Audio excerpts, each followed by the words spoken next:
Pop की दुनिया जितनी ज़्यादा चमकदार लगती है, उतनी ही ज़्यादा कंट्रोवर्सी से भरी है और यहाँ पर एक छोटा-सा एक्शन भी एक बड़ी चीज़ को लीड कर सकता है। जैसे कि बीटीएस के साथ कई सारे लोगों की डेटिंग रूमर्स तो आती ही रहती हैं। रिसेंटली कई सारे फैंस का मानना है कि शायद हमारे बीटीएस के मेंबर वी सिंगल नहीं है और जो उनकी गर्लफ्रेंड है वो कोई और नहीं बल्कि उनकी खुद की कंपनी में ही उनकी जूनियर है। हाँ दोस्तों, आपने बिल्कुल सही सुना। कई सारे फैंस ट्विटर पर इस समय इस बात को लेकर काफी सीरियस हैं और उनका मानना है कि न्यू जीन्स की member Danielle BTS member V की गर्लफ्रेंड है और इसका एक काफी वैलिड रीजन आर्मीज के पास है और इन फैंस के पास है और इनको लगता है कि ये बात बिल्कुल सच है। लेकिन अगर आपको अभी तक इसके बारे में नहीं पता है तो जानने से पहले चैनल को जरूर सब्सक्राइब कर लो और बेल आइकन को प्रेस जरूर कर लो। तो जैसा कि आपको पता ही होगा, रिसेंटली डेनियल को सेलिन ब्रांड का एम्बेसडर बनाया गया है और ये न्यूज़ हर जगह बहुत वायरल हो रही है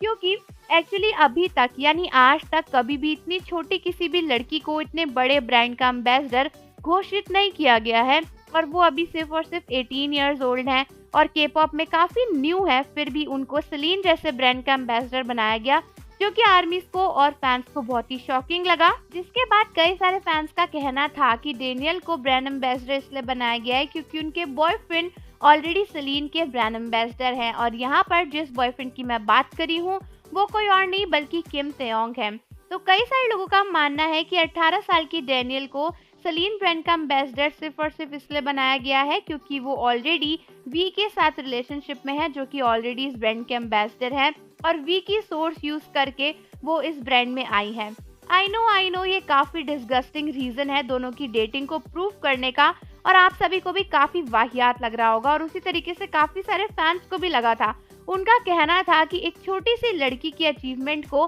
किस तरीके से आप वी से जोड़ सकते हो और ऐसा कैसे कह सकते हो कि वो वी के साथ रिलेशनशिप में है क्योंकि दोनों के बीच में ऑलमोस्ट 10-11 साल का डिफरेंस है और ये रूमर, ये जोक करने वाली बात नहीं है, काफी बड़ी चीज है जो आप डेनियल के कैरेक्टर के लिए बोल रहे हो। इनफैक्ट कई सारे लोगों को ये बात सच लग रही थी क्योंकि जब रिसेंटली डेनियल ने वी के सॉन्ग रेनी डेज का कवर अपने यूट्यूब पर पोस्ट किया था तब वो वी के बारे में काफी ज्यादा सरप्राइज और बहुत ज्यादा हैप्पी होकर बात कर रही थी, जिसको लेकर फैंस को लगा कि शायद उनके बीच में कुछ और चल रहा है। लेकिन कई सारे फैंस का मानना है कि ऐसा नहीं है, वो सिर्फ जूनियर और सीनियर हैं और क्योंकि बीटीएस अपने जूनियर्स के साथ बहुत अच्छा बिहेव करते हैं इसीलिए वो वी के बारे में ऐसा बोल रही थी। लेकिन वहीं पर कई सारे लोग अभी भी इस बात को फैलाने में लगे और उनका मानना है कि वी और डैनियल रिलेशनशिप में है जिसकी वजह से ही डैनियल को सेलिन का ब्रांड एम्बेसडर बनाया गया है। तो आप मुझे बताओ कि आपका क्या मानना है, कि आपको भी लगता है कि ये बात सच है और झूठ है? और जाने से पहले चैनल को जरूर सब्सक्राइब कर लो, बेल आइकन प्रेस कर दो। मिलते हैं आपसे अगली वीडियो के साथ।